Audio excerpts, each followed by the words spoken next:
Hello, everyone. This is Rob Zaleski with Marketing Profs. Welcome to today's seminar. Before we get started, I'd like to take a minute and thank Dialog Tech for sponsoring today's broadcast. Dialog Tech, formerly known as If by Phone, is a market leader in call analytics and automation.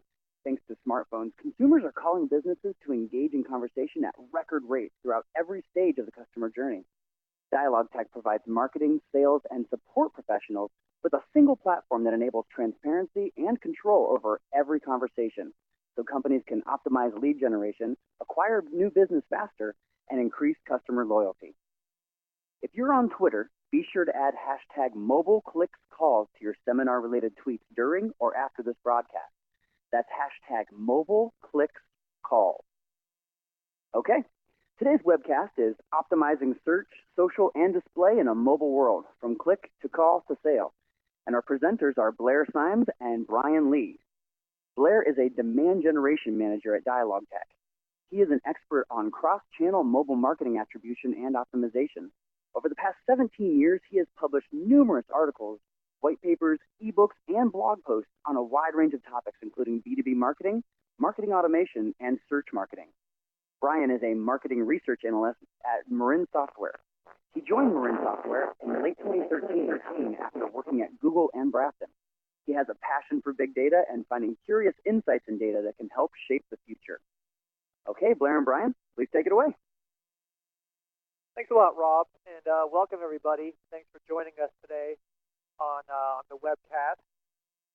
Before we begin, I want to give you a quick word about Dialog Tech, although Rob already gave us quite an introduction. So all I will say is that if you're not familiar with the name, perhaps you have heard of If by Phone or Mongoose Metrics. Dialog Tech is the combination of these two companies, and we are the leader in call analytics and automation software for enterprise marketers and agents. And we have around 5,000 enterprise agency customers in a wide variety of industries. So enough about us. Let me pass it off to Brian from Marin Software for a quick word about Marin. Hi everyone, this is Brian. Happy to be here today, and just to let you know a little bit more about Marin Software. What we do is we're the leading ad cloud in search, and we are the only vendor to combine search, social, and display, allowing advertisers to streamline their advertising budget as well as increase efficiencies across all channels. About 10% of Google spend comes through us, and we manage over $7.2 billion in advertising spend globally. We have a lot of functionality as well as an open platform, allowing us to create, to scale for any advertiser, and we have over 700 million campaign adjustments available in our app. Great, thanks, Brian. So when we begin today, I wanted to go over some trends and some statistics to show you how the world has truly gone mobile and the impact that that's having on marketing. To begin, these stats should become as no surprise to anyone who takes the train to work or the bus to work. Everyone today has a smartphone. 64% of Americans own one, and that number is only growing. There's going to be 276 million smartphones in the U.S. by 2017. It's a staggering number that's only going up, and it's having a tremendous impact on demand generation and on marketing. But people not only own smartphones, they're also using them in increased usage. So think about here's some stats how mobile compares to television. Today, people are spending more time on their mobile devices than they are watching TV. And they're also spending more time on their mobile devices than they are on their desktop. So when we're talking about digital media and digital marketing, such as search, social, and display, a lot of this is moving to the smartphone and to mobile devices. Ad spending, for example. Mobile ad spending is in the U.S. for search, social, and display is set to surpass desktop this year. And by 2019, estimates show that 72% of all digital ad spending, search, social, and display, will take place on mobile. It's a staggering number, 72%. So marketing is truly moving from the desktop to the mobile device, the smartphone. Let me drill down a little bit, give you some specifics for search, social, and display. So for search today, 50% of all searches are now taking place on mobile devices, and that number continues to grow. 40% of Google paid search clicks, for example, are coming from mobile. So paid search, these are statistics for Google, but they also apply similarly to Bing, is that visits, if you're running paid search marketing, you should know that most of the clicks, 40% of the clicks and growing, are occurring on mobile devices. And organic visits are also the same. 42% of organic visits to your website, or if you're an agency, to your client sites are coming from mobile and from smartphone. For social media advertising has always been heavily mobile, and that's only going up. So today, 69% of Facebook ad spending is mobile. 90% of Twitter ad spending is mobile. That's obviously a tremendous amount.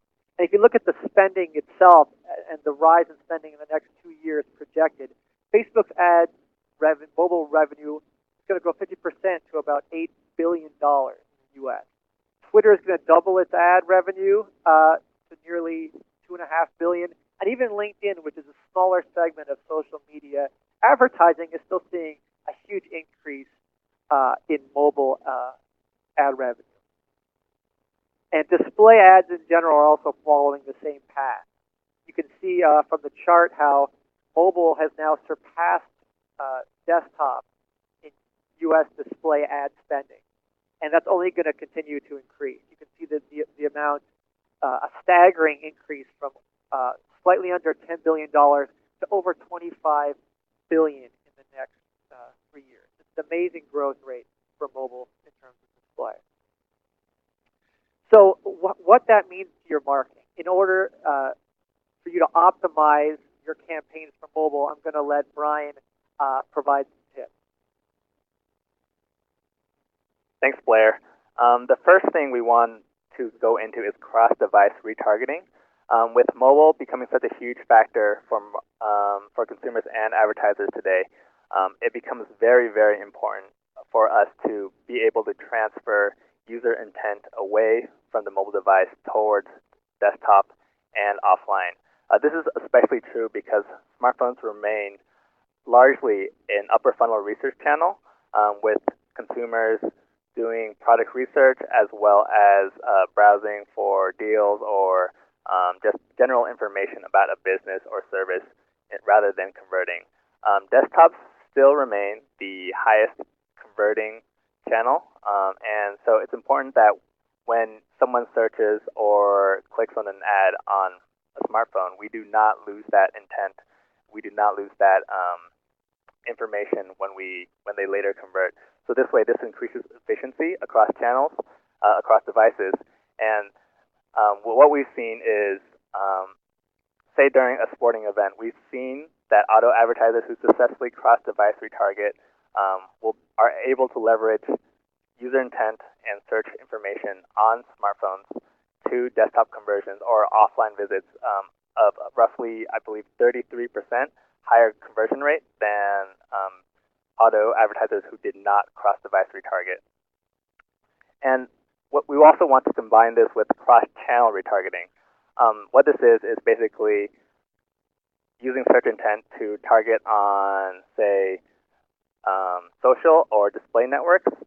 This involves things like negative retargeting, which is basically, say someone is searching for a travel deal on Google. This is very expensive, as things like searching for hotels or flights is a very popular keyword. However, once you are able to see that someone is searching for a deal on travel, you do not have to retarget them on search anymore. Instead, you can retarget them on something cheaper, such as social or display, and thus increase the number of ads you can serve to them with the same price, and ultimately increasing efficiencies. What we've seen is through both cross-device and cross-channel, we had one advertiser in the retail industry increase their conversions by about 52% and decrease their cost per acquisition about 21%. So ultimately, this is a very effective way for advertisers to spend less as well as increase the amount of money they are making. And you'll notice on the charts we have to the side, this is basically covering people who retarget cross-channel versus people who do not retarget across channel. So in all cases, we've seen roughly double the click-through rates when you are retargeting for search and display, and versus people who do not retarget. And this is especially the next one is especially relevant nowadays due to the new rollout that Google is doing late April, and that is optimizing for mobile experience.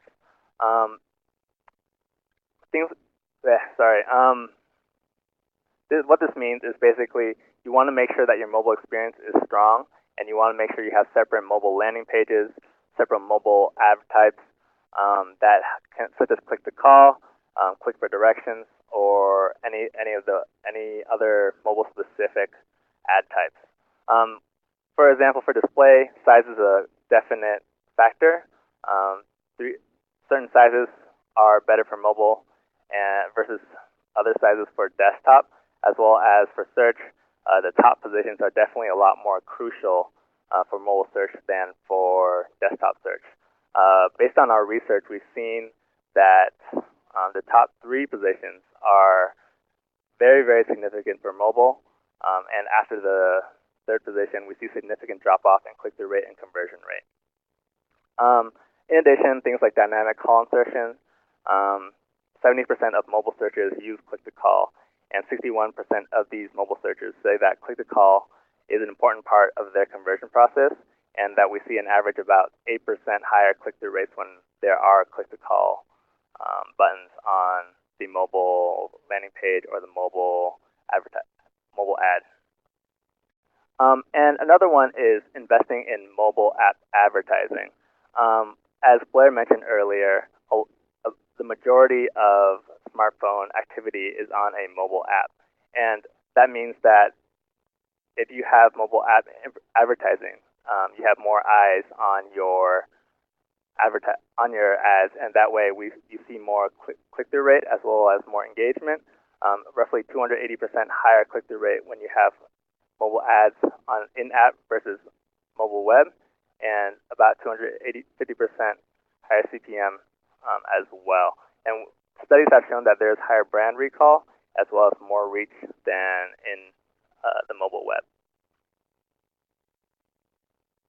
Thanks, Brian. I would also add, if you're going to use display advertising, sometimes marketers who are new to display, if they just look at the value they're getting purely from a display campaign in terms of leads generated or conversion, it can be disheartening. We can see that most display campaigns get a relatively low conversion rate compared to search campaigns or other types of campaigns you might be running. So if you're tracking ROI, you might think, well, I'm not getting a lot of bang for my buck for my display advertising. But what studies have shown, which is really interesting, is that 27% of people who perform a search, 27% of people will perform a search after viewing a display ad. So your display ad can actually be used as a complement to search. It's a way of helping to drive more branded searches for your company. And not only that, when people run a search after seeing your display ad, conversion rates from that search jump 59%. So people who are then running that search after seeing display are more likely to convert. So again, when you're doing display, don't just judge it on its own in a silo. Think of it for what it's doing in concert with your other marketing channels. And don't focus solely on click-through rates when you're looking at display campaigns. So again, 40% of mobile display clicks are accidental. It's very easy when people are touching their screens on their smartphones to accidentally click on a mobile ad. So don't just focus on click-through rates. The last 2 bullets are a study that was done towards the end of last year that showed that ads, if you only optimize your mobile display campaign based on click-through rates, what you would see is a decrease in what they call secondary action. So those calls or people up your business for directions or clicking through to your website for more information, they saw a 69% decrease if you only optimized campaigns to run on apps based on click-through rates. But instead, if you optimized for the secondary actions, display ads on navigation and weather apps, for example, they might get a lower click-through rate, but they get a much higher secondary engagement. So a call or a click onto your website can go up. So don't just focus on the initial clicks. Focus on what happens after the clicks, and we're going to give you some advice on that in a little bit. Obviously, when you're talking about mobile, there's some unique targeting that you can do. Hyper-local targeting is very big on mobile. That's the idea that you can actually target somebody based on their physical location and, in some cases, their exact position in the world. So target in-app mobile ads based on a smartphone user's GPS coordinates, for example. The basic radius, what's known as geofencing. So, for example, if someone is passing by your store, you can serve them an ad on Facebook with perhaps a discount to stop in and incentivize them to come in and shop around and make a purchase. Or, for example, you can target people who recently were in your store or near your store or business but left without making a purchase. So a great example is if someone spent 20 minutes in your store staring at a particular item, in theory, you can serve an ad to them an hour later or half an hour later with a coupon for that item. Those are the types of things that marketers are starting to experiment with, which are very exciting when it comes to mobile targeting. Also, you can target users contextually. So when you think of contextual marketing from a desktop standpoint for display, that's usually the content that's on the web page. So when you're running display ads on the desktop for contextual ads, we're talking about what content so it's an article on business.com about a certain topic. You can run a contextual ad that you think someone reading that topic will be interested in. But when we're talking about mobile, you're actually talking about physical locations when it comes to contextual ad targeting. So what are things that are actually near that person's physical location? So perhaps there's a school or a university near them, or a shopping mall, for example, or your store. You can also target based on the demographics of that area. So if you know that area to be made up of a certain ethnicity or a certain education level or age range is more popular in that area, you can run targeted ads to those users based on that information or based on the census data of that particular area. So the household income, maybe it's a more affluent neighborhood, or the political leanings, for example. If you know that this area votes heavily for one party, perhaps you can run ads based on those. It's very exciting, the options you have when you're talking about running ad campaigns targeting smartphone users. So I wanted to at least go into the idea of phone calls, and especially when it comes to mobile. When you're talking about mobile and smartphone users, a lot of times they're converting on your campaigns by triggering a phone call to your business. So mobile searches result often in higher purchasing intent. So people who run mobile searches want to buy. If you think about when you're running a search on your smartphone, usually that person has a higher intent. They're ready to take some action. There's an immediacy to that search. And that's why people who run searches on mobile are more likely to not just convert into a lead, but also become a client or a customer. But when that purchase happens, it's still mostly happening offline. Although we've seen some great leaps in terms of mobile shopping. Certainly this past holiday season, there's some great data around people who were shopping over Thanksgiving or during the Christmas season on their smartphones and mobile devices. We're still seeing a lot of conversions to mobile marketing campaigns happening offline. You can see from the top how people are either coming to your store or triggering a phone call. That's the conversion, the purchase conversion that's happening from mobile devices.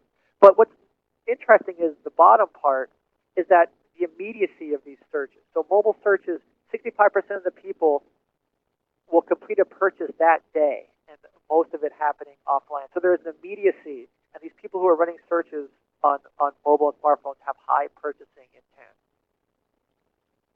And more mobile searches usually equates to more inbound calls. This is an amazing stat. You can see people don't always think of phone calls when they think of running digital campaigns, but it's amazing how many people are now converting via phone calls thanks to the growth in smartphones. So last year, 38 billion people in the U.S. There are 38 billion calls in the U.S. from mobile searches alone. That's a very impressive number. But if you look at the growth rate, we're supposed to see in the next 4 years that number nearly doubled to 73 billion calls directly tied to mobile searches in the United States. So when you think about running mobile search campaigns, think about the phone call and make sure you're optimizing to drive calls. The reason why calls are so important is mobile click-to-call. So most of you hopefully are familiar with the idea of mobile click-to-call, but if you're not, it's the ability to tap on your smartphone screen on a phone number or on a call icon to trigger an immediate call to that business. So if you try to compare what's on the left of the screen to what's on the right, think about somebody who's trying to convert from one of your lead gen campaigns. It's much easier for them to hit a call than it is to try to fill out a lengthy form with their thumbs on a small smartphone screen. So that's the reason why calls are so prevalent. A smartphone is, after all, still a phone, and calls are the natural conversion path from mobile marketing on smartphones.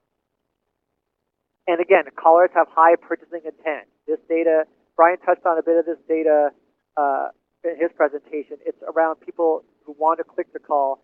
People are considered extremely important to be able to make a phone call during the purchase phase. But they're also making calls during the other phases of the sales cycle. So if you're running content for a B2B business, for example, and you're running campaigns to try to generate initial leads or initial touches or engagements at the top of the funnel, people still want to call. So make sure you're able to give them that opportunity to call your business directly.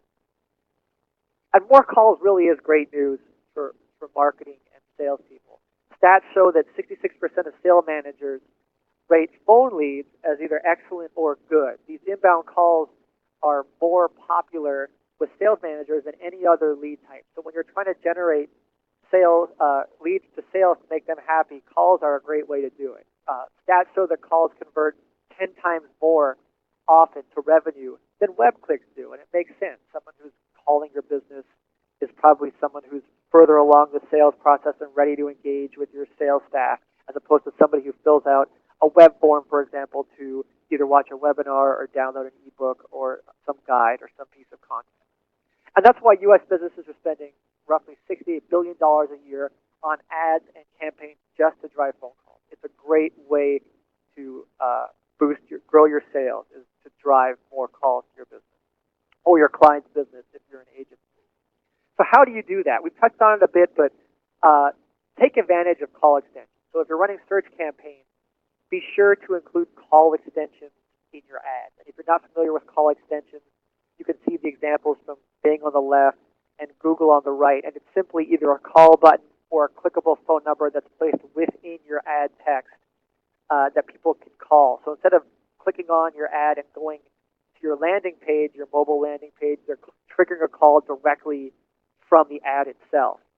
And what's an interesting stat is the second bullet there, which shows Google has studies that show that ads with call extensions see an 8% higher click-through rate.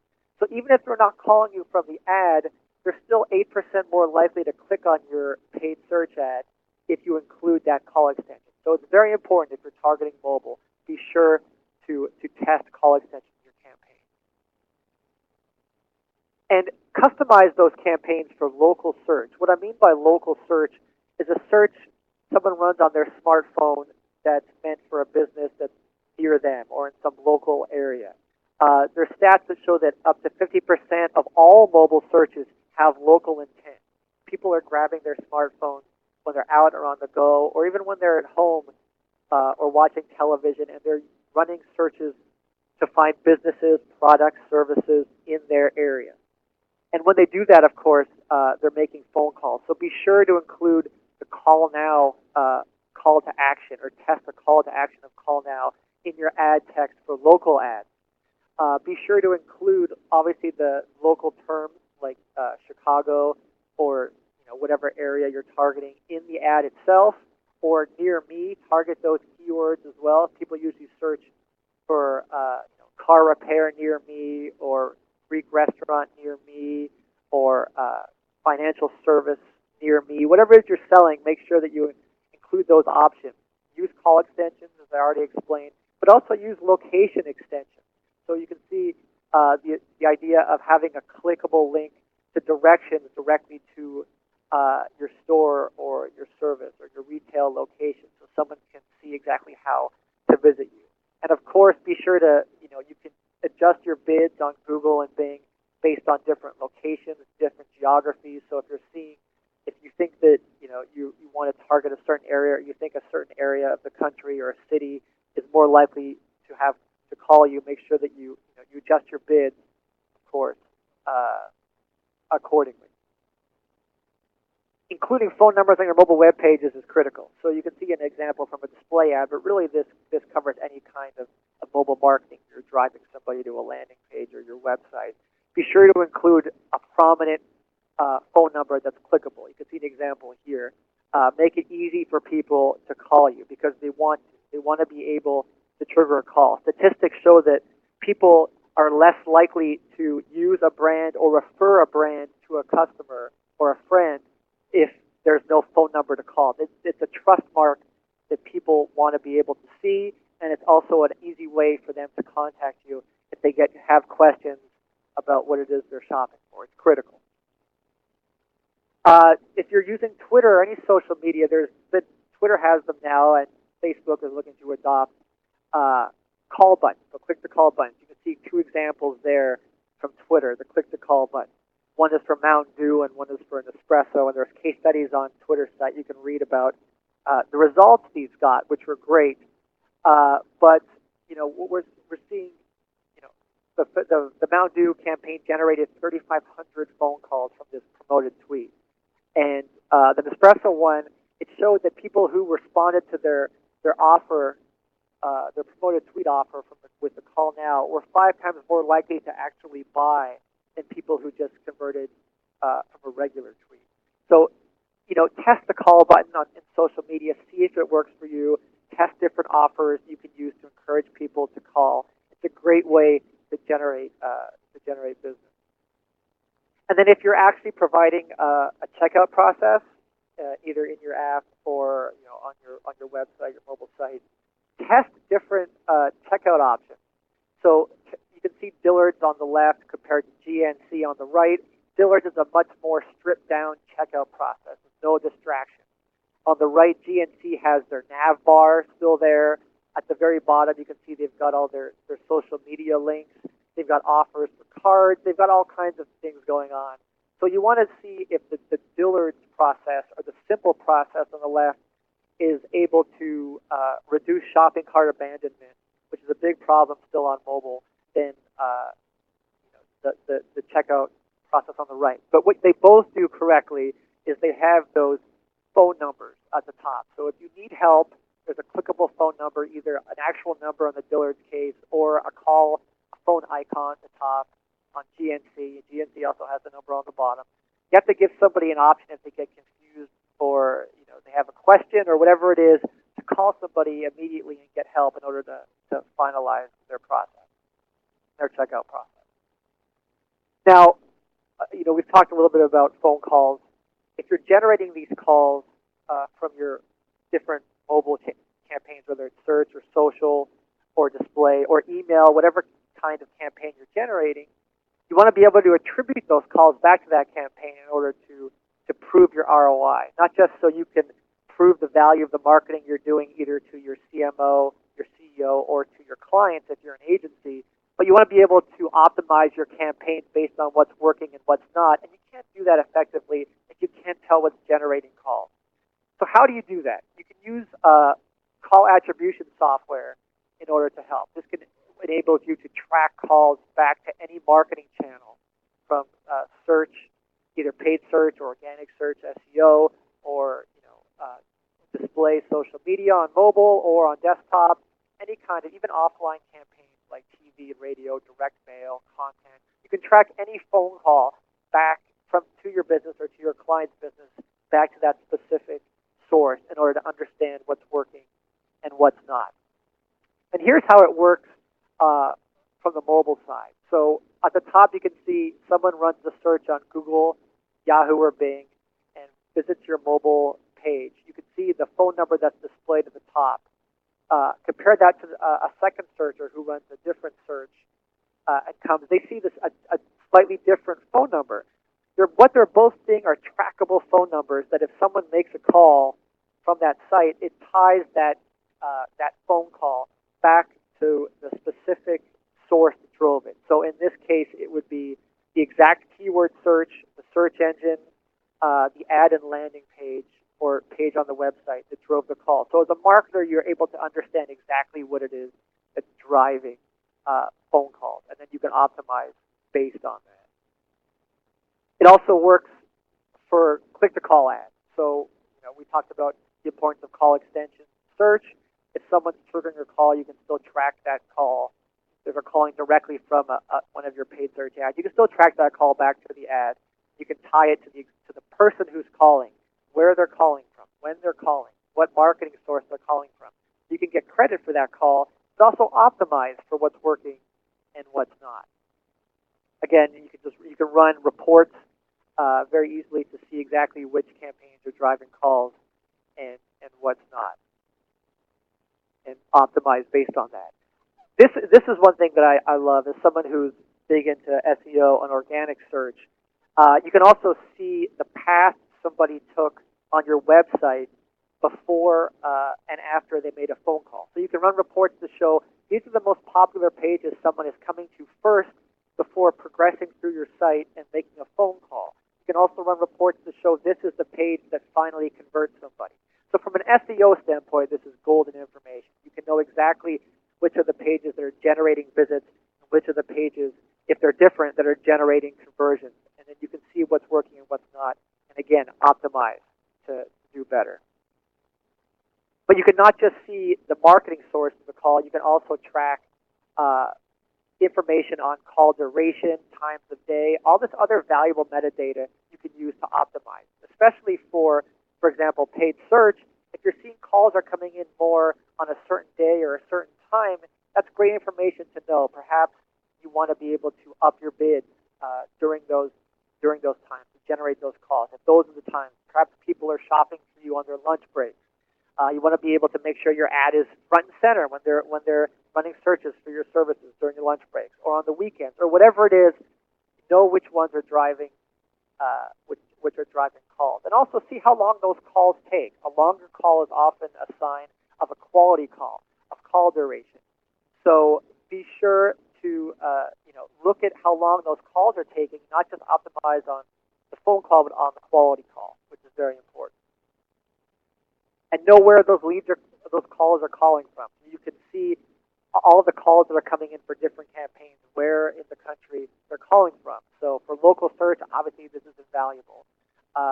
If you're running national campaigns with local intent or display ads, so you're hyper-targeting, you want to see what's working and what's not, being able to see this visually, where calls are calling from, where you're having your campaigns are most effective, and obviously where they're running behind, where you need to perhaps change your strategy or up your spend in order to generate more calls from that area.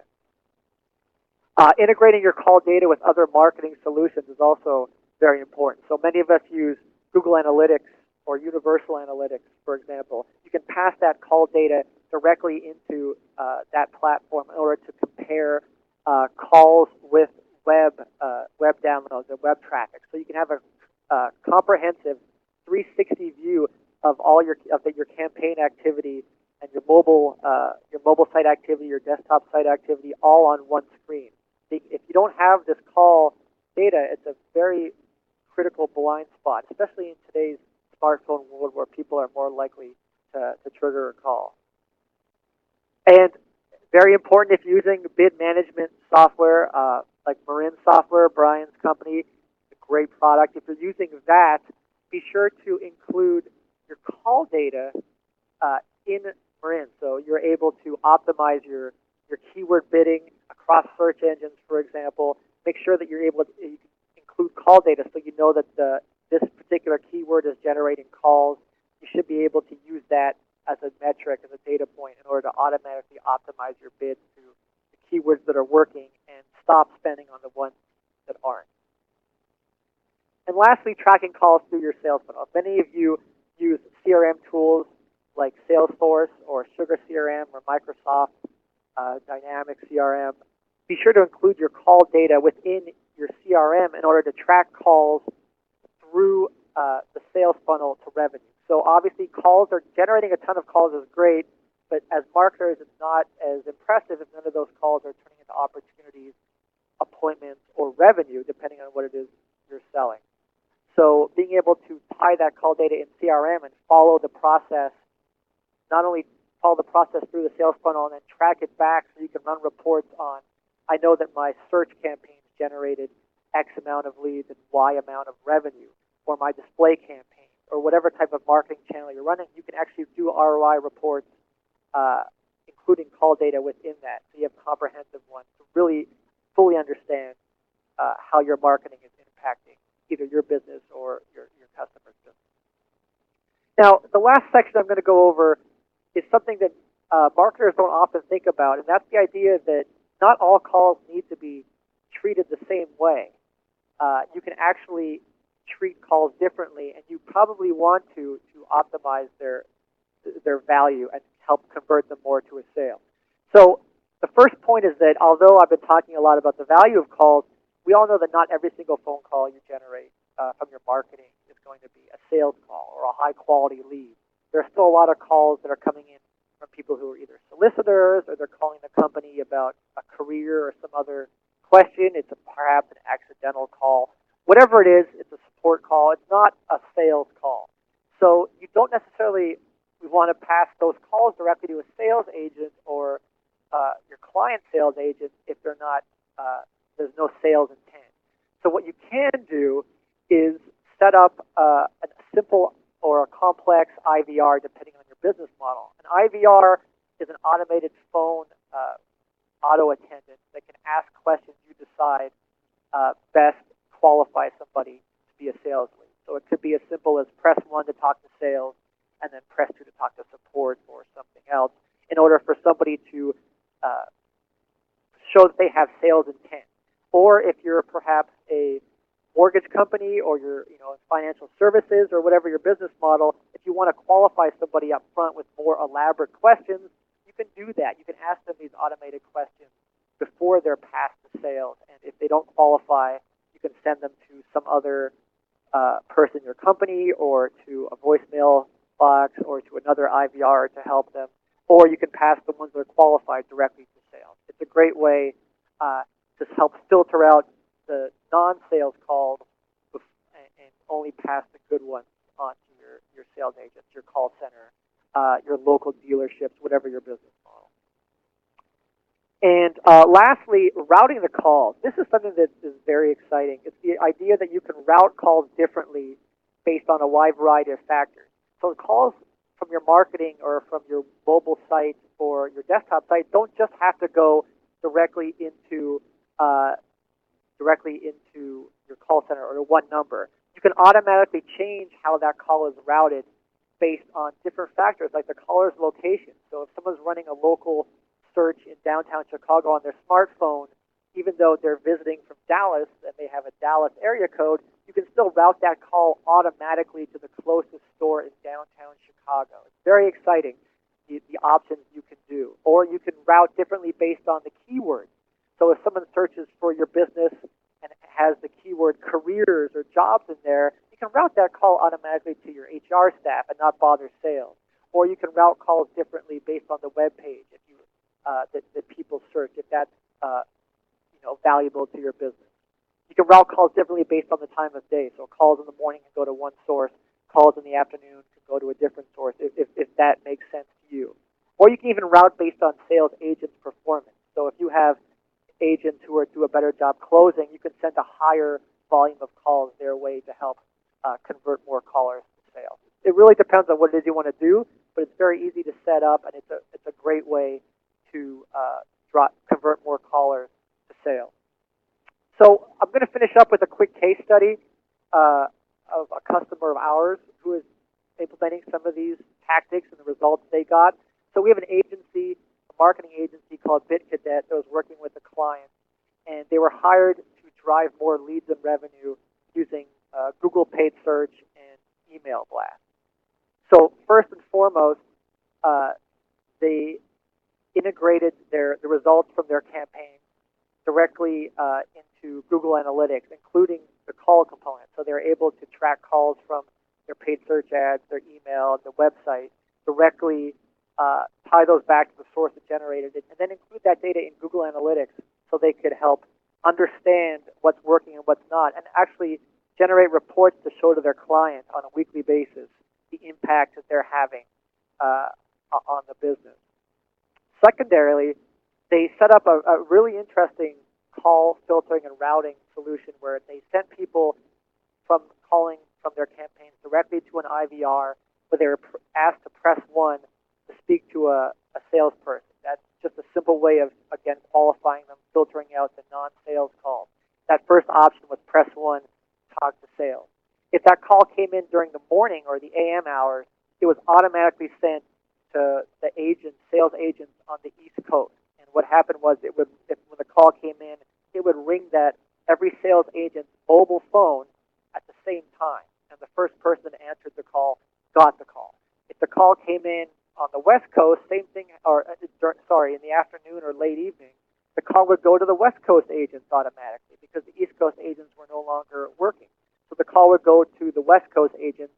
So you've got a hot lead. You don't want to send them to a voicemail box. You've got somebody who can answer the call somewhere else. And this is what happened. So same scenario where it would trigger everybody's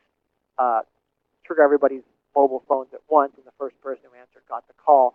And they would actually, before they answered the call, the system actually whispers to the caller, to the sales agent, the actual source of the call. So before the agent accepts the call, they are told, here's a call coming from Google, here's the keywords they searched for, here's the location of the caller, do you wish to accept the call? So it's a great way to arm the sales agent beforehand so they have knowledge of who's calling and what they're calling about in order to properly shape the conversation from the get-go. And of course, the agency recorded these calls in order to help prove the quality of the call. So it's not just about generating calls, but generating quality calls. So they were able to record the conversations to get visibility into what was happening on the call. And they were generating reports about how many calls each agent received, how long those calls took, and they were able from there to help work with the client in order to see which agents were doing the best at closing sales, which probably needed a little help and a little coaching. And at the end of the day, the end result was not just an increase in phone leads by 208%, but an actual increase in that client's revenue by 89%. Those are great ROI numbers, which would not have been possible if they weren't able to control and attribute calls back to their mark. So I think we're running short on time. Thank you very much for everyone for coming. I think we're going to have a little bit of time for a Q&A session, so I want to hand it back over to Rob from Marketing Prof. All right. Thank you for all that great information. If you have questions for our presenters, now is the time to try to get them into the Q&A box on the left. We're going to go ahead with a few that came in so far. One question I think we definitely want to get to is someone asked, you had the Dillard's and the GNC ads showing two different approaches, one with a phone number, one with a phone icon. Do you know of any best practices or any research which would be a better approach? Well, from my end, that's why I suggested testing them, because you want to see what works for you. But from what I've seen, the more stripped down version is the better version of mobile. The less distractions that you can provide somebody, the better. And if you include the phone call option, then if someone still gets confused, they can make that call and get assistance from you. I'm not sure if Brian is familiar with any data or any best practices around that. But from my end, from what I've seen, the simpler the better. Now, obviously, if you have a mobile app, for example, this people don't have to necessarily put their credit card information in every single time they shop. They might do it the first time, but then you can, one-click checkout is obviously the best possible option if you can provide that. The less, information they have to manually insert, the better. So if you're able to store information and then provide repeat colors with one-click checkout, that's obviously, to me, the best possible scenario. Right. From what I've seen, I definitely agree with Blair that the more streamlined you can get, the better. As for this specific case, I don't have any real insight here besides, I agree that testing is you definitely want to do a lot of testing to see what works best with your customer base, as it does depend on from website to website. But, definitely the more streamlined you can get, the better the results usually are, although that is not 100% the case. Excellent. I think we have time to squeeze one more in here. How does someone track a store visitor for ads later if they've never logged in, never put in any specific information or anything like that? Well, you could do it by. Sorry, no, go ahead, Brian. So just there are third-party tracking pixels that allow you to do this. I don't want to plug Marin, but we do provide one. But basically, what this does is there are tracking pixels on the website that track by user ID, and then that can allow you to basically associate this user with a certain ID, and then later find them through whether it is, say, email or whatever. It is usually right now that we are using things like login, OAuth to identify a user, but there are significant improvements in how we are tracking. And it is still kind of a work in progress to figure out how best to track cross-device, but things are improving, and there are third-party solutions that are rolling out as we speak. I mean, are they asking about like beacon technology as well, like the ability, or geo-targeting, the ability to understand that somebody is within a physical store, or cause there's obviously that component of it as well. If you're talking about smartphone users, you can track someone by their physical location down to supermarkets or department stores can do it down to the actual aisle you're standing in at this point. So it's very, very granular, very targeted to understand that someone was directly standing within your store or in front of your store window, et cetera, et cetera. Yeah, that's a great point. Okay, well, unfortunately, that is all we have time for. I'd like to thank Blair and Brian again for all that great information. If we didn't get to your question, please do feel free to reach out to either Brian or Blair, and they'll be happy to try to clear up some of the other questions that you may have had. We also want to thank Dialog Tech for sponsoring today's event, and we do truly appreciate your feedback. So if you would take just a moment and click on the link in the slide there to take our survey, let us know what you thought. And thanks everyone for joining us, and we hope to see you all again very soon. Have a great day.